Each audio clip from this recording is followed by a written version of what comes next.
Love you भाई। तुमसा कोई प्यारा कोई मासूम नहीं है, तुम जान हो मेरी तुझे मालूम नहीं है। तुमसा कोई प्यारा कोई मासूम नहीं है, तुम जान हो मेरी तुझे मालूम नहीं है।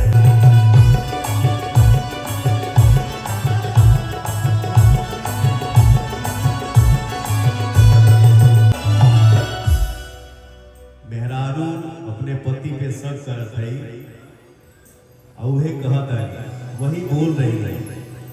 डेली रावण ना जाना लागल रहता, डेली रावण ना जाना लागल रहता। पति देव बोल रहे हैं, दिल पर हाथ धके देखई का कहा।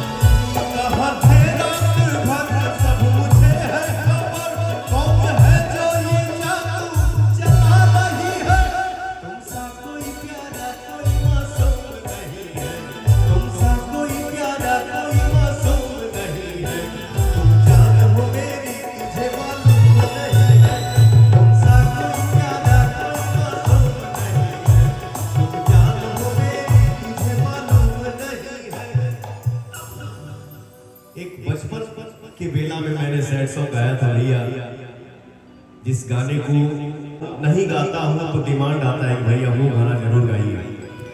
अरे सनहिया लगा बहुत बात नहीं,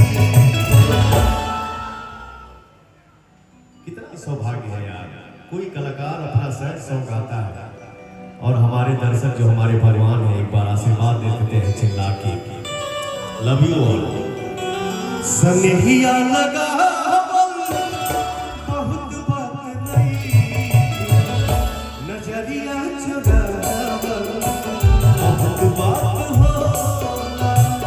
सनहिया लगा बहुत बात नहीं, नजरिया चुरावल बहुत बात होला।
रुआ के हंसावल बहुत बात होला, बट इस मंच पे जाते जाते मंच से जाते जाते एक लाइन जरूर गाऊंगा कि उठो बहार जैसे